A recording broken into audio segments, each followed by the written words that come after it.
예, 다음 주제로 가겠습니다. 예. 이거, 문재인 정권보다도 이 자한당이, 이게, 참, 말도 많고, 탈도 많고, 저 인간들 참, 어찌하면 좋겠습니까, 참. 그러니까요, 결국은 조금 전에도 말씀드렸다시피, 강력한 야당, 어떤 정말 야당다운 야당이었으면, 우리가 한번 예를 2003년도 노무현 정권이 탄생했을 때, 그 당시에 박근혜 대통령이 이제 당대표로 했을 때, 굉장히 우리가 이제 견제를 강하게 했거든요.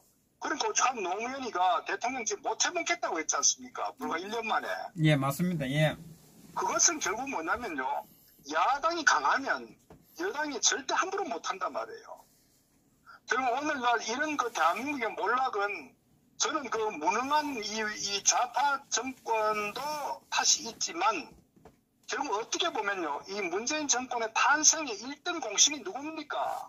소위 위장 보수 우파 김무성과 유승민 그룹 아닙니까? 예. 우리가 막말 언론 탓할 필요도 없어요. 핵심의 어떤 요체는 결국은 탄핵 추동 세력들, 정치적 어떤 이 의도 세력들, 김무성과 유승민, 이 세력들이라고요, 결국은. 이들이 결국은 이 종북 주사파 정권의 탄생의 1등 공신이고, 바로 그렇기 때문에 지난번 박지원이가 뭐라고 했습니까? 김무성이 금메달이고 자기가 박지원이는 은메달이라고 스스로 자인했지 않습니까? 예. 그것이 실체라고요, 그것이. 그렇기 때문에 그 암적인 세력들이 아직도 자유한국당의 또아리를 틀고 있으니까 그게 되겠습니까? 저는 암적인 존재란 말이에요. 그 암이 그대로 뿌리를 깊이 지금 박혀있단 말이에요. 심지어 어떤 환자로 따지면은 이 림프자까지도 완전히 전이된 상태라고요. 소위 자유한국당은. 예. 그것이 좀 현실인데 저는 바로 그 현실에 어떤 기반하에서 어떤 일이 벌어지고 있느냐. 첫째, 5.18 사건에 대한 것도 사실은 보면요. 굉장히 김영삼 씨가 있을 때 결국은 또 그 당시에 김대중이 김영삼의 민주화 운동을 한다면서 소위 정상적으로 보면은 광주 폭동 아닙니까? 예. 그 폭동 아니겠어요?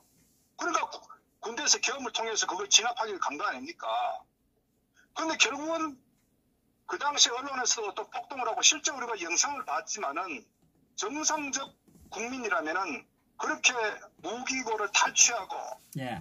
또 이 도청 반사에 또 이 다이너마이트를 2,000개가 또 이 조립을 하고 우리가 상식적으로 도저히 이해할 수 없는 정말 폭동의 현장이 있었지 않습니까? 예. 그런데 그것이 정권이 바뀌면서 김영삼 정권이 들어오면서 결국은 소위 말해서 같은 소위 민주화 운동했다는 그런 하나의 명분하에 결국은 그것을 정치적으로 또 이 전두환 대통령을 단죄하기 위해서 결국은 그것을 민주화로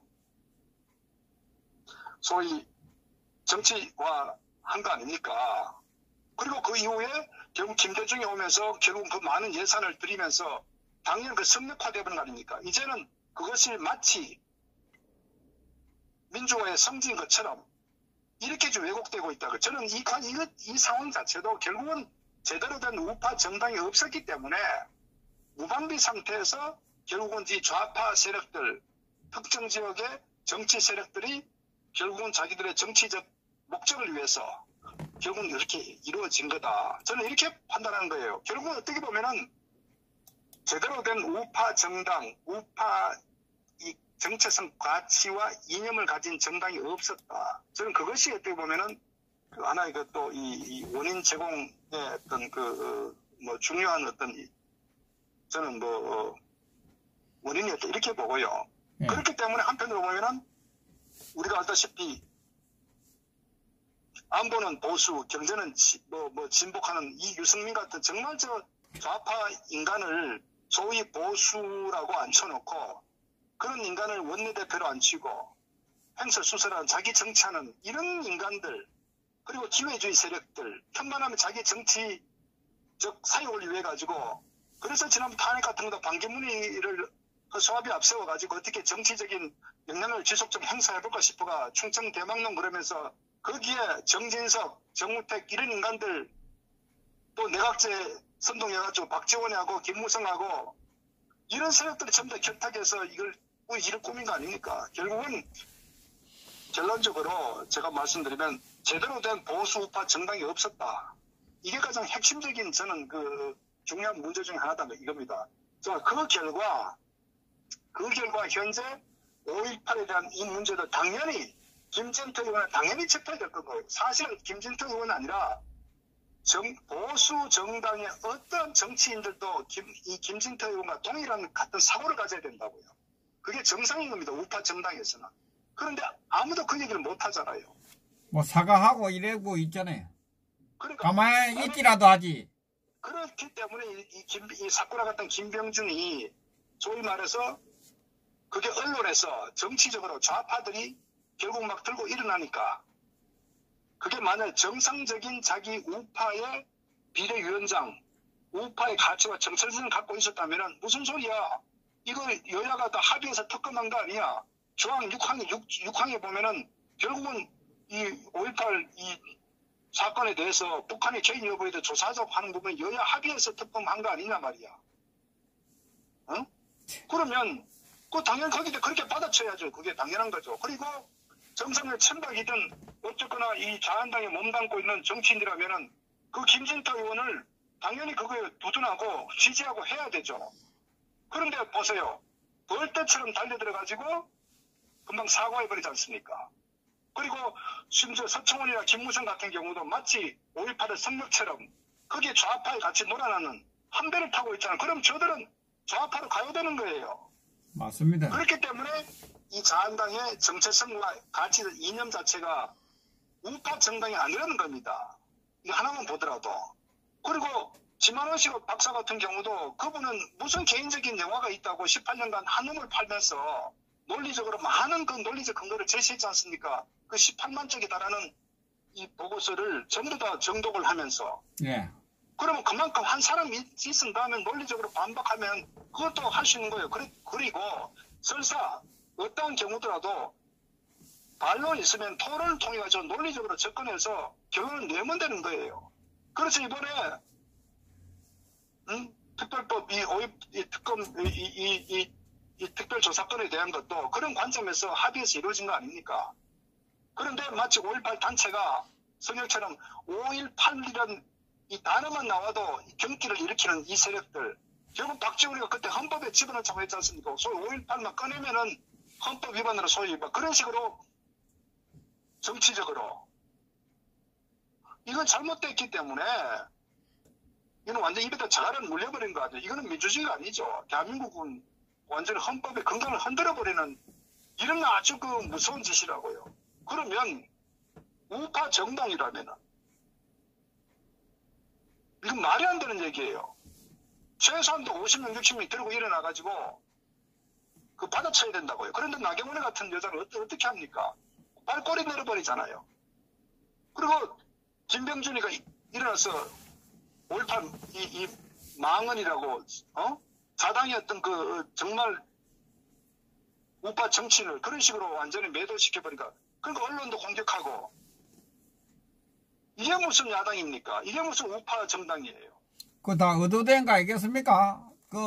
항변을 하기 위해서 하는 거 아닌가요, 그것도? 자, 그래서 제가 드리는 말씀이 기본적으로 저 정당 자체가 잘못됐다는 걸 첫 번째 말씀드리고 그것이 현재 우파 정당 아닌 우파 흉내내는 정당이다.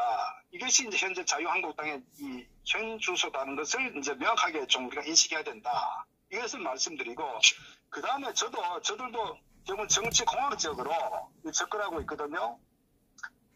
지금 보면은 오늘 결국은 이제 세 사람이 최종 자한당 당대표 경선에 결국은 최종 등록을 했지 않습니까?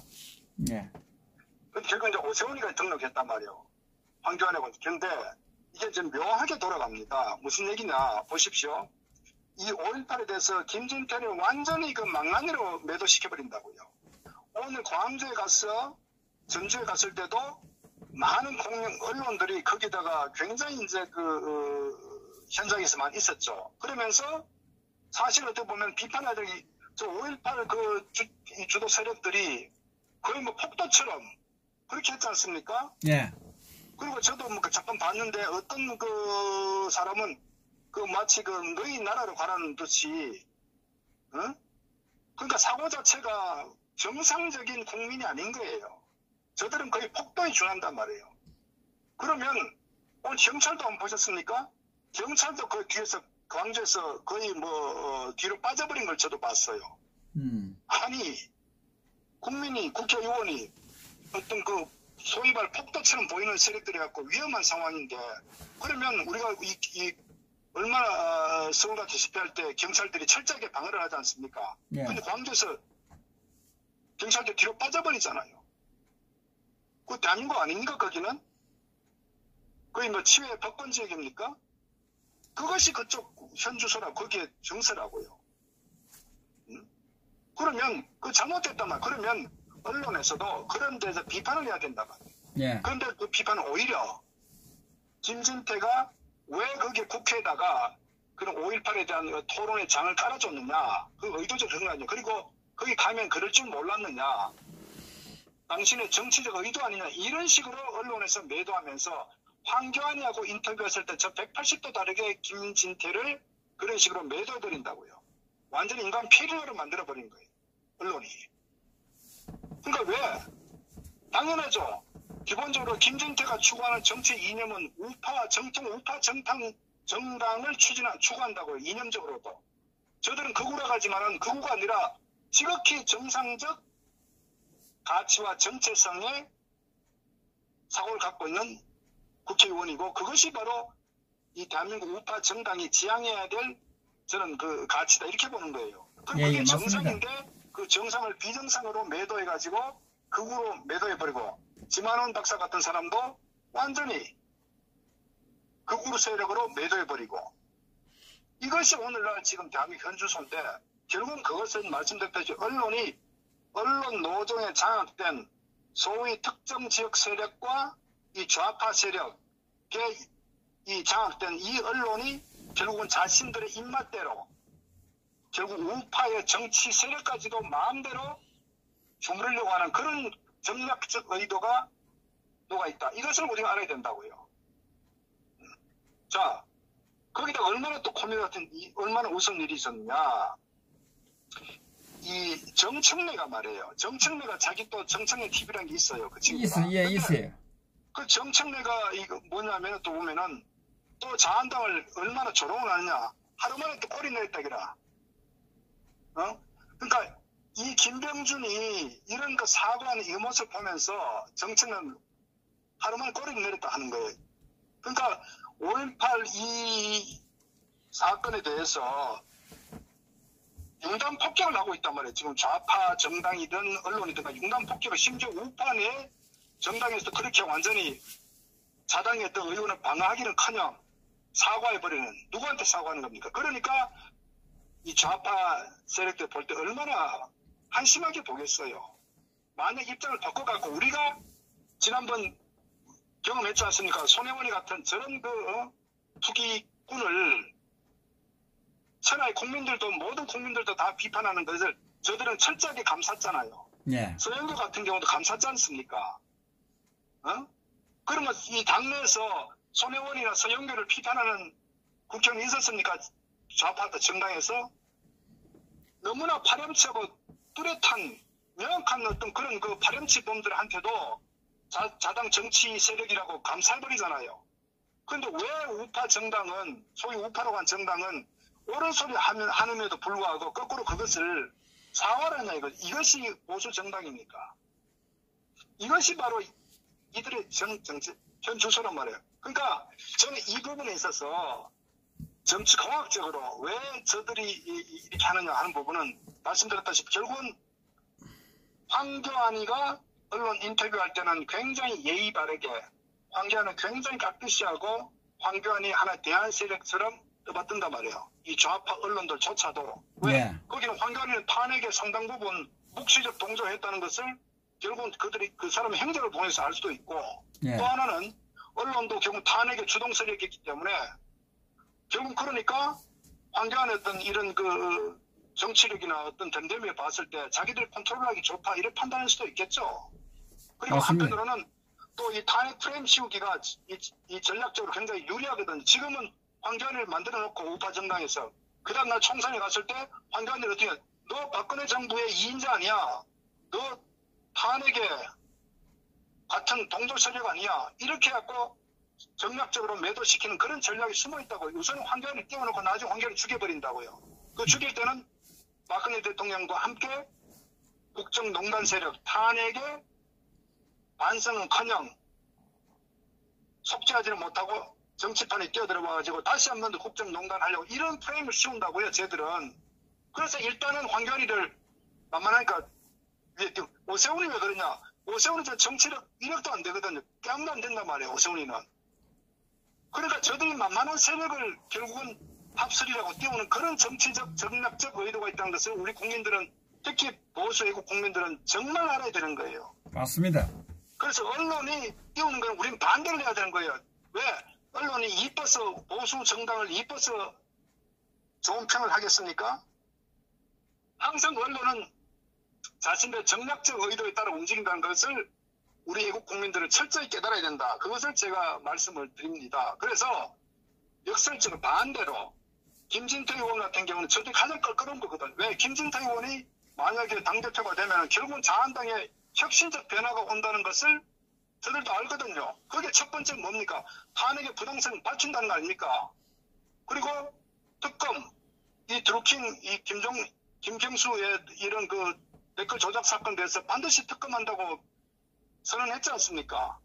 거기다 5.18에 대한 것도 입장을 명확한 입장 갖고 있지 않습니까? 그러니까 저들 입장에서 가장 껄끄럽고 가장 불편한 또 김진태 의원은 뭐냐면 명분 자체가 이 탄핵을 바로잡는 투쟁을 할 때에 김진태는 처음부터 탄핵이 잘못됐다고 주장했기 때문에 논리 자체가 막을 수가 없는 거예요. 탄핵의 부당성을 치고 나왔을 때. 왜? 김진태는 의원은 박 대통령 때부터 친박도 아니고 어떤 이 행정부의 어떤 그런 관료를 지낸 것도 아니기 때문에 자유롭단 말이에요. 그러니까 김진태 의원의 어떤 그런 앞으로 그 투쟁 동력의 논리에 있어가지고 저들은 반박할 수가 없는 거예요. 그러니까 김진태 정권법으로 정통으로 치고 들어가기 때문에. 그러니까 김진태 가장 그러니까 김진태를 결국은 완전히 페류나처럼 정치적 페류나를 만들어버린 거예요. 그것이 바로 언론의 정치적 의도라는 것을 100% 알아야 되는 거고 두 번째, 그 다음에 결국 김병준이라는 인물은 김무성이가 갖다 놓은 거 아닙니까? 예. 그리고 김무성이하고 김성태가 원내대표 있을 때 결국은 홍준표가 당 사퇴하고 거기에 어떤 고난 대응한 거 아닙니까? 김성태가. 그 김성태가 머리가 돌아갑니까? 그 IQ가 100대요, 김성태? 김성태 IQ 80대입니까? 하는 거 보면요, IQ 한 30밖에 안 되는 것 같아요. 그건 무슨 얘기냐? 그 뒤에는 소위 김용태나 이 장재원이나 김무성이 있는 거 아닙니까? 그러니까 김병주들의 얼굴마담으로 내세워가지고 자기들의 정치적 어떤 프로그램을 완성시키기 위해서 김병준 허수아비를 앉혀놓고 그리고 거기에 오세훈이도 결국은 정치 세력이 없지 않습니까? 예. 오세훈이 똑고다이 아닙니까? 그러니까 만만한 오세훈이를 앉혀가지고 다시 당권을 장악하고자 하는. 그러니까 처음에 홍준표가 어쨌거나 김무성이를 데리고 왔지만 그 이후에 결국 홍준표 어떤 역량이 탄로나고 일단 사퇴한 거 아닙니까? 그러니까 1년 반 동안에 자기 이 탈당했던 인간들이 결국 당권 장악해서 1년간 반 재미를 봤지 않습니까? 그런데 결국은 6.13 지방선거 후에도 결국 지속적으로 뭔가 정치 영향력 행사하려고 김병준 데리고 왔는데 그 김병준 데리고 와서 이제 임기 끝나려고 하니까 전당대회 해가지고 다음에 어떻게 해야 됩니까? 본인 나서지를 못하고 그 다음 6.13 지방선거 폭망했죠. 거기다 평가도 받아야 되죠. 그러니까 어쩔 수 없이 결국은 오세훈을 데려와서 얼굴마담을 시켜가지고 뒤에서 수렴 청정하려고 하는 거 아닙니까? 예. 그것이 김무성의 꼼수고 마수란 말입니다. 그런데 그 과정에 황교안이 뛰어들었단 말이에요. 그러니까 김무성이 측근을 황교안 안에다가 집어넣고 상당히 왜? 그러니까 김무성 입장에 봤을 때는 처음에 오세훈을 대타로 세웠는데 황교안이 들어오니까 오세훈보다 황교안이 더 매력이 있단 말이에요. 예. 가능성이 높으니까. 그러니까 김무성 황교안 쪽으로 세력을 모아주는 거예요. 그런데 요번에 8명 나와가 5명이 중도 포기한 거 아닙니까? 예. 그러다 보니까 결국 오세훈이도 같이 투입해가지고 둘 중 하나 당선되면 되는 거예요. 그러니까 김무성이는 꼭 먹고 알 먹고 온 거예요. 둘 중 하나만 되면 되니까. 오세훈이 돼도 좋고 황교안이 돼도 좋은 거예요. 양다리 걸쳐놓은 거예요. 자, 근데 제가 이 상황에서 결국은 중도 사퇴한 이 마이너들, 소위 말해서 정우택이나 안상수나 심재철, 또 한 사람 이름 모르겠네요. 그들은 또 뭐냐면 자기 정치 영향력이 유리한 쪽으로 또 아마 줄을 선다고요. 저는 개인적으로 황교안으로 갈 것이다 이렇게 보는 거예요. 그게 자기들한테 떨어지는 고물이 크기 때문에. 이래서 이런 부분들이 결국은 이 정치꾼들, 소위 친박이든 비박이든 간에 정말 믿을 인간은 없는 거예요. 맞습니다. 이들이 결국은 황교안에 줄 서가지고 결국은 다음에 차기 공천이나 또 정치적 어떤 영향력 행사하고자 하는 그런 정치적 수가 있기 때문에 저는 어떻게 보면 나중에 황교안을 공식 지지하는 세력이다 이런 상황이 올 수도 있겠다. 그리고 김무성 입장에 봤을 때는 결국 자기가 미는 두 명, 황교안과 결국은 오세훈 둘 중에 아무나 돼도 관계없는 거예요. 그런 대신에 김진태는 철저하게 무너뜨려 버린다고요.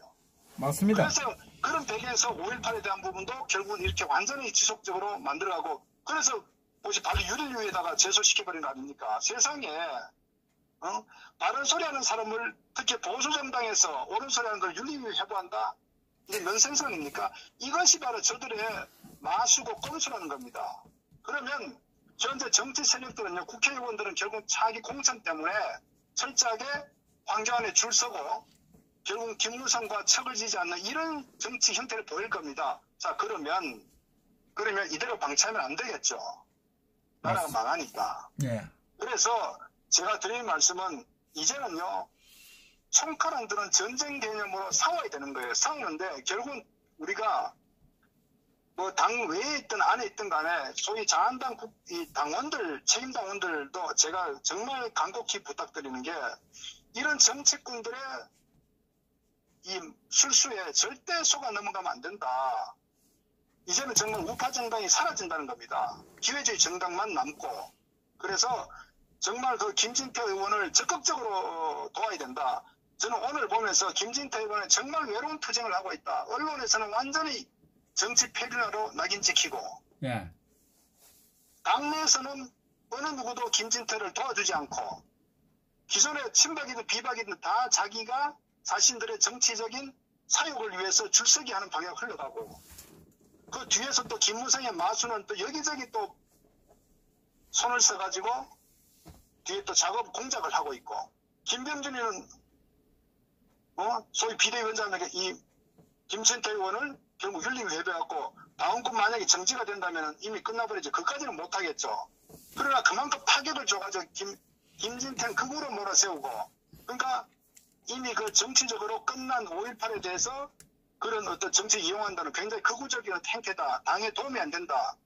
당의 어떤 지지를 떨어뜨린다. 이런 식으로 계속 당내에서도 매도해가지고 김진태를 완전히 폐륜화시켜버린 거예요. 네. 이것이 지금 저들의 현 주소이기 때문에 결국 우리는 어떻게 해야 되느냐. 전폭적으로 김진태를 구해야 됩니다.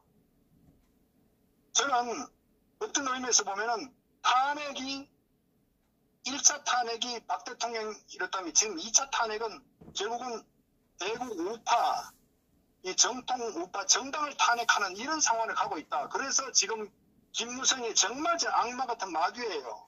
박 대통령도 잡아먹더니 이제는 이 김진태가 정상적인 우파 정치인까지도 잡아먹으려고 하는 이 검은 어떤 이 마술을 들이대면서 지금 대한민국을 완전히 정말 아작내려고 하는 이런 아주 정말 암적인 존재라는 것을 인식하고 우리가 이 유튜브 내에서도 정말 국민들이 철저하게 좀 막아주고 저는 김진태를 강력하게 좀 어떤 구제할 수 있는 우리가 좀 지지하고 방법을 참 저는 찾아야 된다 이렇게 판단을 합니다. 예.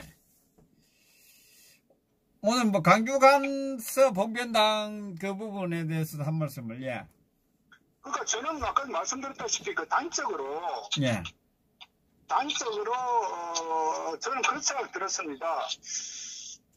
여기가 대한민국인가는 어떤 생각이 들었어요. 예. 아무리 자신과의 어떤 그 의견과 입장이 다르다고 하더라도 그 표현하는 방법은 저는 다양하다고 봅니다. 그런데 그것은 저는 깜짝 놀라서요. 너희 나라로 가라는 그 소리를 듣고 저 사람들의 사고 자체가 그게 우리가 통상적으로 생각하는 어떤 그런 그 정상적 사고가 아니구나. 그렇다면은 이 정당의 의원들 또는 국민들도 그 실체에 대해서 좀 경각심을 가질 필요가 있다. 어떤 의미에서는요.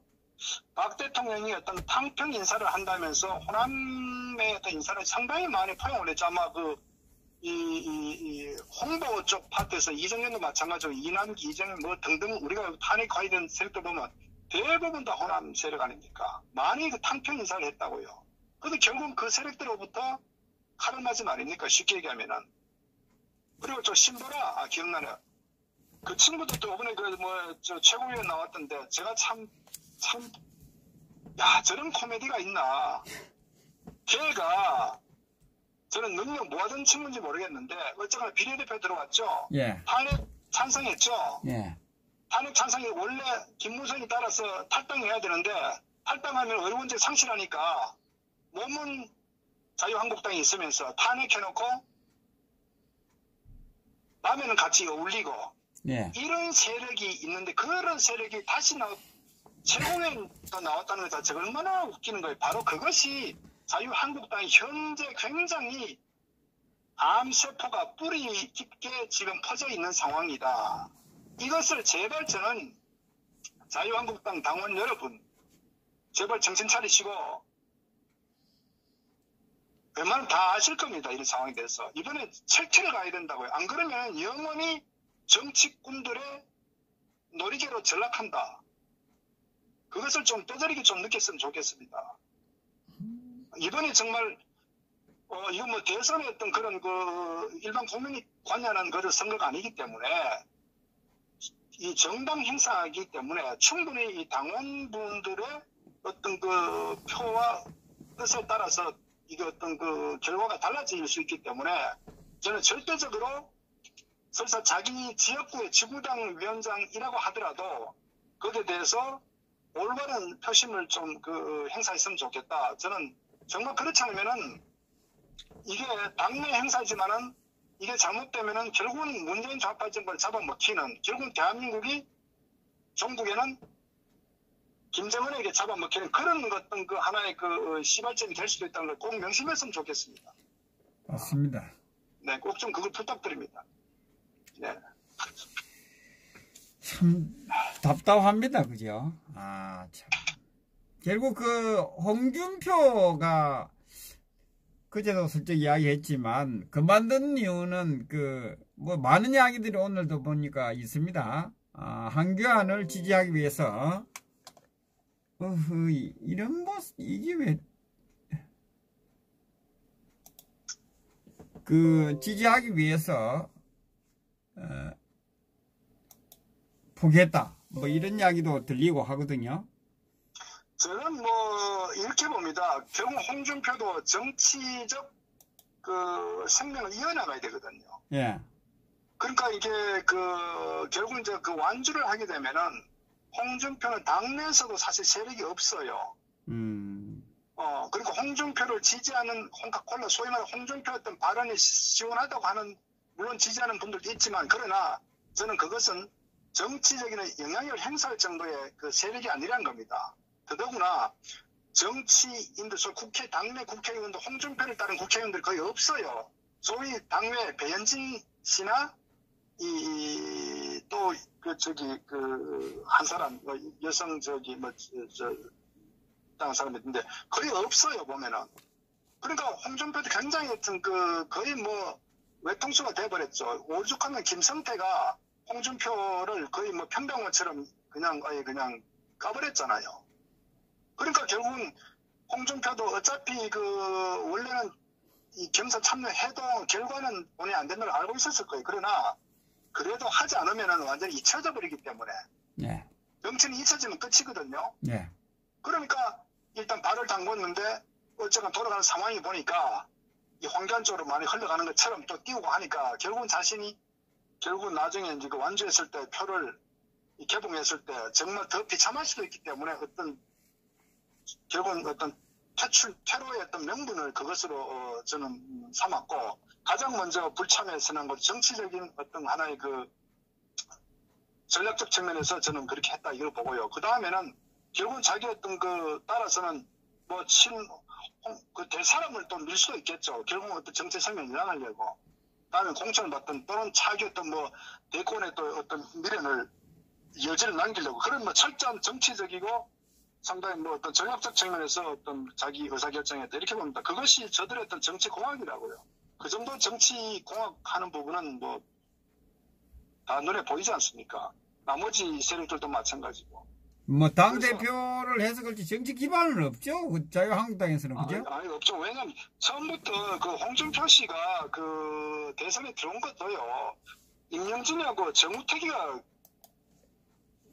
들어오게 한 겁니다. 그들이 그 당시에 이제 그 이원집 정부제 어쨌거나 내각제에 가는데 홍준표가 저기 이 바른정당의 거기 아마 하면서 의원 내각제 쪽으로 같이 연결고리 만들려고. 그래서 김무성하고 서로 같은 편 아닙니까? 저들이 내각제 하려고 하는 그런 세력 아닙니까? 그러니까 저들은 정말 국민의 안중에도 없고요. 예. 보수파 정당이나 개념도 갖고 있잖아요. 그거 중요찮아요. 저들에게는. 그냥 저들의 정치적 목적만 달성하면 되는 거예요. 그 국민을 이용해 먹든 나라가 망하든 좌파한테 어떻게 되든 간에. 그래서 제가 당원들과 국민들이 정신 똑바로 차리라는 겁니다. 맞습니다. 정치 믿지 말라고요. 그리고 뭐 황교안 씨도 정치 기반이 없잖아요, 또. 그러니까 정치 기반이 없으니까. 없는데 왜 그러지? 띄우는 거예요. 띄우는 데는 뭔가가 뒤에 세력이 있는가 아니겠습니까? 저는 뭐냐면요. 예. 친박 입장에서도 지난번 황교안 씨가 이제 입당하기 전에 예. 그 일부 친박들이 황교안 씨하고 많은 모임을 가졌지 않습니까? 그 황교안 씨가 어떤 이 출판 기념회 하고 등등하면은 친박들이 많이 갔잖아요. 우리 아마 언론에서 목격했을 겁니다. 방송에서. 예. 그 사전 교감을 다 갖고 있는 거예요. 왜? 친박들 입장에서도 앞으로 총선이나 나름대로 어떤 정치 세력을 지속시켜야 되는데, 결국 황교안이 들어왔을 때 결국은 자기들이 어떤 정치성을 인정하기 위한 하나의 의지할 수 없는 대상으로 황교안을 잡은 거죠. 그렇다고 김무성이한테 줄을 서겠습니까? 홍준표한테 줄을 서겠습니까? 그래서 이 소위 우판에서 마땅한 지도자가 없다. 이런 나름대로 어떤 고민을 하다가 황교안이가 그래도 하나 대안으로서 인식해가지고. 그래서 저는 황교안과 친박 일부 간의 어떤 교감을 가지고 그 연장선상에서 결국 이제 황교안 들어갔고, 또 황교안 입장에서는 친박만 갖고 안 되니까 또 이제 김무성하고도 같이 교감을 가지면서 나름대로. 그래서 그 메시지 나온 게 통합이라는 메시지가 나온 겁니다. 그러니까 황교안이도 같은 인물이에요. 같은 인물. 철저하게 정치공학적으로. 그래서 우리 애국 국민들은 저 정치 세력들의 실체를 정확히 인식하고, 이번에는 애국 정당, 소위 우파 정당의 혁명은 애국 국민들과 당원들의 손에 달렸다. 이것을 좀 꼭 저는 명심했으면 좋겠어요. 참. 그런데 지금 현재 보면 김진태 의원이 사실상 고립되어 있는 상황으로 지금 그죠? 흘러가고 그렇습니다. 있는데 이게 참. 그렇습니다. 참. 그래서 많이 도와줘야 됩니다. 김진태는 개인 김진태가 아니라 예. 단기적으로는 어쨌거나 이 보수 우파 정당의 어떤 새로운 가치 정립하는데 굉장히 중요한 것이고, 정말 사쿠라 정당이 될 것이냐, 정통 보수 우파 정당이 될 거냐 하는 것이 바로 지금 이번 당대표 경선에 관련돼 있고, 더 나아가서는 탄핵의 실체를 밝히지도 못하고 5.18도 다 묻혀가는 겁니다. 그만큼 이게 중요한 하나의 역할을 하는 저는 기준이 된다 이렇게 보는 겁니다. 그러니까 지금 김진태 의원은 혼자서 지금 투쟁을 하고 있는 건데. 혼자서 굉장히 우리 대한애국당 그리고 우리 애국 동지님들이 많은 그 어떤 응원을 해줘야 되지 않을까. 저 음으로 양으로 저는 뭐 정말 많이 도와줘야 됩니다. 그 제가 이번에 보면 그나마요. 예. 대한애국당은 예. 정당으로서 또 어떤 그 장외 투쟁을 하면서 그 많은 국민들이 또 뭉친 그 하나의 그 정당이란 말이에요. 예. 뭐 남들 욕을 하든 말든 우리 갈 길 가는 정당이란 말이에요. 그런데 김진태 의원은 저 음흉한 기회주의 세력들, 배신자 세력들 정말 와글와글거리는 저 세력 속에서 혼자 홀로리 투쟁하고 있단 말이에요. 그러니까 얼마나 그 상황을 우리가 인식해 좀 알고 그 애국우파 유튜버들 또 가능하면은 그 정말 많이 도와줘야 돼. 이것은 대한민국을 바로 세우는 굉장히 저는 하나의 그 초석이 될 수도 있기 때문에 일단 이런 그 이 난국 고비를 넘어가야 됩니다. 그렇게 하고 그 다음에 또 상황에 따라서 다시 또 뭐 우리가 어떻게 대처할 건지 또 고려해야 될 것 같아요.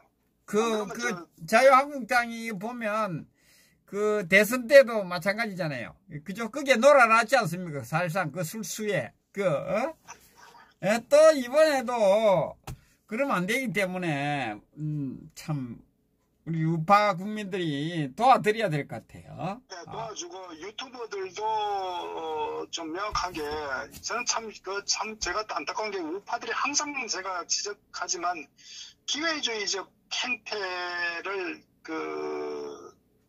취한다는 게 굉장히 참 문제라고 봐요. 그 배신하는 부분에 대해서 비판하지도 않고 참 그런 부분들. 그 다음에 그 정치 세력 한 자리 또 얻으려고. 네. 그거 아니라고 판단하면서도 그냥 또 같이 줄 서는 이런 그 세력들도 많고. 네. 그래서 이런 부분들을 어쨌거나 우리가 뭐 독립운동하는 그런 심정으로 그 나라를 구하는 심정으로 저는 이번 어떤 그 자한당 이 대표 경선에도 상당히 좀 역할을 좀 할 필요가 있다 이렇게 봅니다. 우선은. 안 그러면 저 나중에 그 김정은이 또 얘들 들어오면요. 자한당 이 것들 보면요. 그냥 같이 또 조건부로 해가지고 또 수용한다 이런 식으로 또 나와요. 그러니까 저들은 이번 5.18 사건도 보다시피 거의 뭐 강한 친구, 우리가 또 우파 소위 그 이념적으로 대북 강경책까지만 또 안 된다. 국민으로부터 지지를 또 외면받는다. 이런 식으로 또 나온다고요. 저들은요. 안 봐도 뻔합니다. 그래서 어쨌거나 이제는 좀 2월 27일까지는 좀 힘이 닿는 대로 아마 좀 김진태 의원 많이 지원 지지해야 될 거 아니냐 이렇게 생각을 합니다. 네.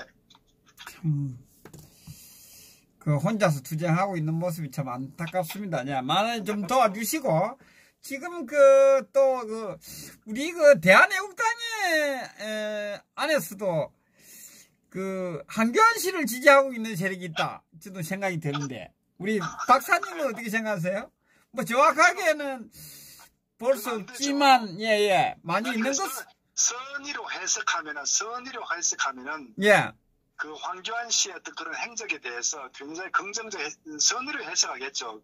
소위 친박 또 박 대통령 어떤 이 석방에 대해서 그래도 이 황교안이가 되면 그래도 희망이 좀 한가닥에 가능성을 이제 희망을 걸다 보니까 그런 뜻이지 뭐 다른 뜻이 있겠습니까? 그렇지. 박근혜 대통령님의 안타까웠어, 그죠? 빨리 나오시기를 바랄 마음에 힘이 있지 않을까 이렇게 잘못 알고 있는 분들이 우리 대한애국당도 많이 있는 것 같아요. 제가 보니까. 분명히 말씀드린다. 앞으로 그 정치 공학적으로 앞으로 총선이 대선이든 간에 황교안 씨는 반드시 좌파 세력의 먹이가 됩니다. 왜? 황교안 씨는 본인이 친박이든 비박이든 간에 따라서 행정부의 2인자까지 오른 대통령 권한대행까지 했고 이 탄핵에 대해서 어떤 좌파들은 책임을 같이 연장선상에 묻기 때문에 거기에 대해서 황교안 씨는 죄송하다는 말 외에는 못해요. 그런데 앞으로 대선에서 황교안 씨 나가더라도 이 탄핵을 수용하는 죄송하다는 뜻을 하게 되면 절대적으로 이길 수가 없어요. 그러니까 정치에서는 잘못했다고 머리 숙이면 정치는 끝나버린 정치는 자기 지지 세력을 바라보고 정치를 하는 거지 상대 세력을 보고 정치하는 건 아니에요. 그래서 사실은 제가 안타까운 게 앞으로 우파든 좌파든 보십시오. 좌파 얘들이 잘하는 게 지금 뭐냐. 우리가 바로 대통령이 되면 통합 정치를 해야 될 거 아니냐. 이런 순전한 생각하죠. 천만에요. 저들은 우파를 적폐를 갖고 전부 쳐내버리잖아요. 그리고 자기들 마음대로 하지 않습니까? 그래서 원래 정치는 저렇게 하는 거예요. 우파도 순전하게 통합이니 당편이니 그런 순전한 생각 버려야 됩니다. 그러니까 우파 개념과 가치를 가지고 경제정책이든 안보정책이든 외교정책 철저하게 우파 어떤 개념 맞는 정치를 펼치고 거기에 대해서 중도 국민들을 지지하면은 그 다음에 연임을 하는 거고 안 되면은 가는 거예요. 거기다가 지금 좌파 같은 경우는 악의적으로 순전한 그런 측면에 악의적으로 완전히 이 우파 정치를 완전히 정말 척결하듯 숙청하듯이 그렇게 하기 때문에 저들은 어떤 정치의 어떤 기본 좌우를 떠나가지고 북한 사회주의적 공산주의적 숙청하는 그런 형태를 보이고 있기 때문에 앞으로 우파도 좌파도 이걸 배워야 돼요. 그래서 절대 탕폐라는 얘기 하면 안 됩니다.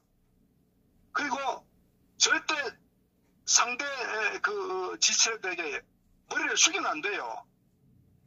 우파가 분명히 인식해야 됩니다. 우파는 극단적으로 극우라는 소리를 들을 정도로 강력한 어떤 이념과 정체성을 뭉쳐야 우리가 앞으로 대한민국을 바로 세울 수가 있다. 그래서 박정희 대통령 같은 5.16 혁명했을 때도 이게 장면 내각에서 정말 대한민국의 개판스러운 저런 정치 세력들을 완전히 일소해갖고 사회적 깡패들도 일소하고 경제개발 5개년 미래 어떤 계획부터 강력하게 통치했지 않습니까? 독재 소리 듣죠. 그러나 대한민국은 그런 소리 들어야 대한민국이 발전하는 거예요.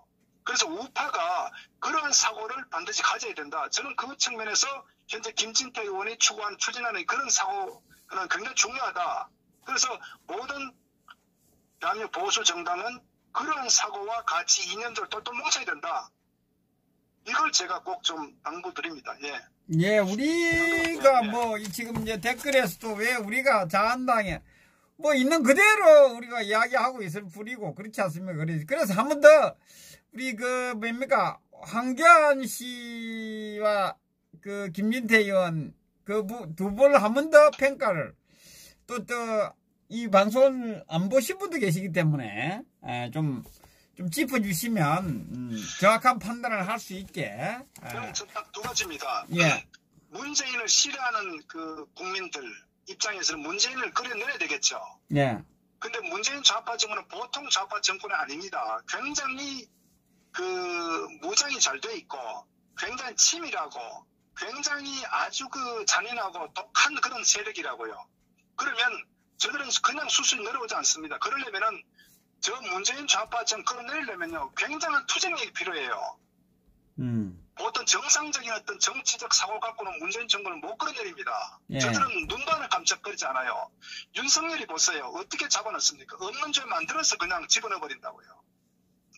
그것이 현 좌파 정권의 실체란 말이에요. 그러면 저 좌파 정권을 이미 사회 곳곳에 뿌리를 내리고 있는데 어떻게 저걸 끄집어내리겠습니까? 그러려면은 엄청난 투쟁력을 갖고 있어야 돼요. 투쟁력을 가지고 있어야 돼요. 인사, 정말 어떤 매너가 좋고 이건요 그대로 100% 먹힙니다. 그렇기 때문에 우리가 우파 지도자 현 난세에 필요한 우파 지도자는 첫 번째 덕목이 투쟁력입니다. 첫 번째 그 투쟁력은 철저한 우파의 이념으로 똘똘 뭉친 투쟁가가 필요한 거예요. 두 번째, 앞으로 총선에 대선에 접어들 때에 결국은 좌파의 전략은 탄핵 프레임으로 몰고 갑니다. 탄핵 프레임. 그러면 탄핵 프레임에 대해서 인정을 해버리면은 절대적으로 저들과 싸울 수가 없어요. 그럼 탄핵을 잘못됐다는 걸 정면 돌파해 나가는 그런 정치인이 나와야 되는 거예요. 그런 관점 봤을 때 황교안 씨는 어쨌거나 본인이 기든 아니든 간에 박 대통령의 총리까지 한 국정의 상당 책임 역할을 했던 행정부의 최종 어떤 2인자였기 때문에 그 부분에 있어서 논리적으로 접근하게 되면 황교안 씨는 결국은 마지막에 국민께 송구스럽다 이 얘기는 못해요. 그러면은 게임에서 지는 겁니다. 그러면 우리는 이 탄핵에 대한 잘못된 이 태블릿 조작, 또 이 드루킹이 탄핵 시점부터 개입했다. 이런 것까지 완전히 전공법으로 나와가지고 그걸 파헤쳐야 되거든요. 그 파헤칠 사람이 누구냐 이겁니다. 그래서 제가 황교안 씨는 논리적으로도 자신의 어떤 그 지금까지 행적에 있어서도 좌파들의 먹잇감이 될 뿐이지 투쟁을 할 수 있는 어떤 그 논리성도 또 그 사람의 어떤 투쟁력, 어떤 그런 것도 행정 관료로 오래 있어 정치인이 아니었기 때문에 저는 좌파들과 싸울 수 없다. 그것을 제가 말씀드렸기 때문에 그래서 현재 그런 관점 봤을 때 시대가 요구하는 어떤 우파 혁신적 변화를 위해서 저는 그 측면에서 김진태 의원이 그나마 이 자유한국당 내에서 가장 적합한 인물이다. 저는 그걸 판단하는 겁니다. 그리고 더 나아가서는 앞으로 대한민국당과 통합, 개국공에 통합할 수 있는 그런 어떤 그 중심축 역할을 할 사람이 과연 황교안이 아니죠. 황교안이는 김무성이 가까이 하고 유승민도 가까이 할 수 있기 때문에 그러면 만약에 대한민국당 여러분들께서 황교안을 지지한다고 했을 때 과연 김무성, 유승민과 함께 할 수 있겠습니까?